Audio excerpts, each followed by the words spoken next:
Bismillahirrahmanirrahim. Assalamualaikum warahmatullahi wabarakatuh. Ya, perkenalkan, nama saya Sri Yuni, Prodi Akuntansi Syariah semester 6. Saya akan membuat beberapa video menjelaskan tentang beberapa materi. Yang pertama ada pertumbuhan ekonomi, yang kedua pendapatan nasional, perekonomian terbuka dalam perspektif ekonomi Islam, dan yang terakhir ada isu-isu kontemporer ekonomi makro Islam. Nah, yang pertama kita akan membahas tentang pertumbuhan ekonomi, yang dimana pertumbuhan ekonomi adalah peningkatan nilai serta jumlah produksi barang dan jasa yang dihitung dalam suatu negara dalam suatu kurun waktu tertentu. Kemudian ada beberapa komponen utama yang mempengaruhi pertumbuhan ekonomi. Ada akumulasi modal, yang kedua pertumbuhan penduduk, dan yang terakhir ada kemajuan teknologi. Nah, tingkat pertumbuhan ekonomi menunjukkan dalam persentase kenaikan pendapatan nasional real pada suatu tahun tertentu dibandingkan dengan pendapatan nasional real pada tahun sebelumnya. Semakin tinggi tingkat pertumbuhan ekonomi, maka semakin cepat proses pertumbuhan output wilayah, sehingga prospek perkembangan wilayah semakin baik. Kemudian ada beberapa faktor atau hal yang mempengaruhi pertumbuhan ekonomi, yang diantaranya adalah sumber daya manusia, sumber daya alam, ilmu pengetahuan dan teknologi, budaya, dan sumber daya modal. Kemudian kita membahas tentang tujuan pertumbuhan ekonomi. Nah, di sini kita membahas tentang setiap masyarakat menginginkan agar kesejahteraan mereka meningkat dengan cepat dan masalah pengangguran dapat diatasi. Dan tujuan penting ini memerlukan kebijakan sesuai. Yang pertama, mengurangi tingkat pertambahan penduduk, kemudian yang kedua, mengembangkan teknologi, meningkatkan tabungan, dan yang terakhir, meningkatkan efisiensi penanaman modal. Nah, yang kedua kita masuk di pendapatan nasional. Nah, pendapatan nasional ini merupakan jumlah akhir barang dan jasa yang diproduksi oleh suatu perekonomian dalam suatu periode waktu tertentu yang dihitung berdasarkan nilai pasar. Nah, adapun faktor-faktor yang mempengaruhi pendapatan nasional, yang pertama ada konsumsi dan tabungan. Nah, konsumsi adalah berbagai pendapatan masyarakat yang digunakan untuk membeli barang dan jasa sebagai pemenuhan kebutuhan hidup manusia. Kemudian ada tabungan. Tabungan merupakan pendapatan masyarakat yang tidak dibelanjakan untuk kebutuhan konsumsi. Adapun investasi mempunyai dampak besar terhadap pendapatan nasional.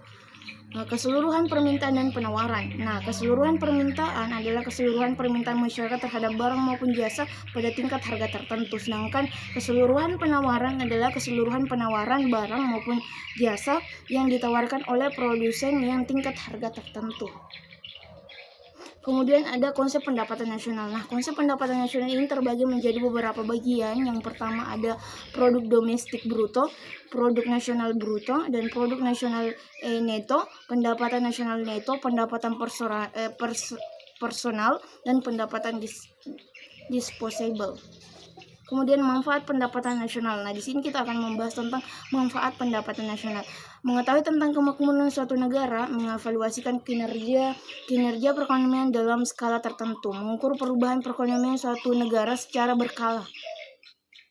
Nah, kemudian ada perekonomian terbuka. Nah, membahas tentang perekonomian terbuka adalah perekonomian yang melibatkan diri dalam perdagangan internasional atau ekspor impor barang dan jasa serta modal dengan negara-negara lain.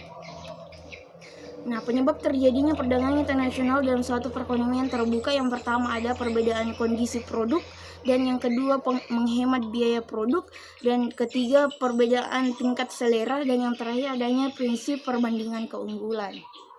Nah, ekonomi terbuka sama dengan ekonomi 4 sektor. Ekonomi terbuka juga disebut dengan ekonomi 4 sektor, yaitu ekonomi yang dibagi menjadi 4 sektor. Yang pertama sektor rumah tangga, sektor perusahaan, sektor pemerintah, dan yang terakhir adalah sektor asing.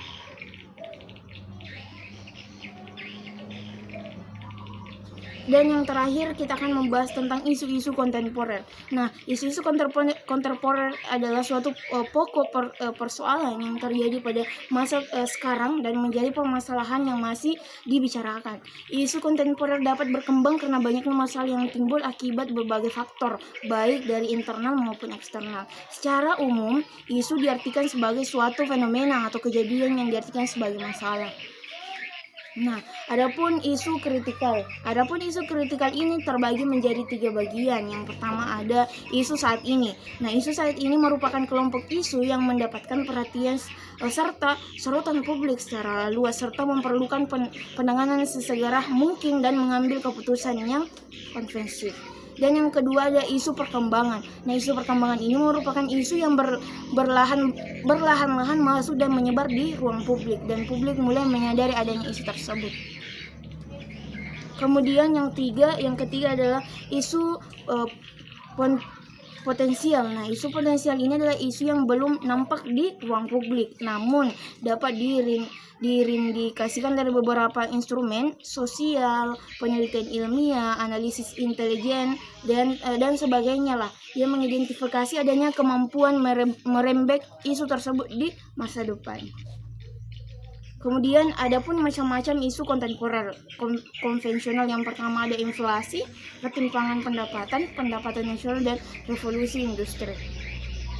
Nah, dalam segi ini juga membahas tentang macam-macam isu kontemporer dalam Islam. Yang pertama keuangan Islam, yang kedua ada pengentasan kemiskinan, ketiga ada perdagangan dan investasi sosial, syariah, dan pengawasan dan regulasi. Dan itu pun tadi penjelasan saya mengenai empat macam sub materi yang saya bahas untuk memenuhi tugas UAS saya. Sekiranya bisa dipahami dengan ucapan saya. Wabillahi taufiq wal hidayah. Wassalamualaikum warahmatullahi wabarakatuh.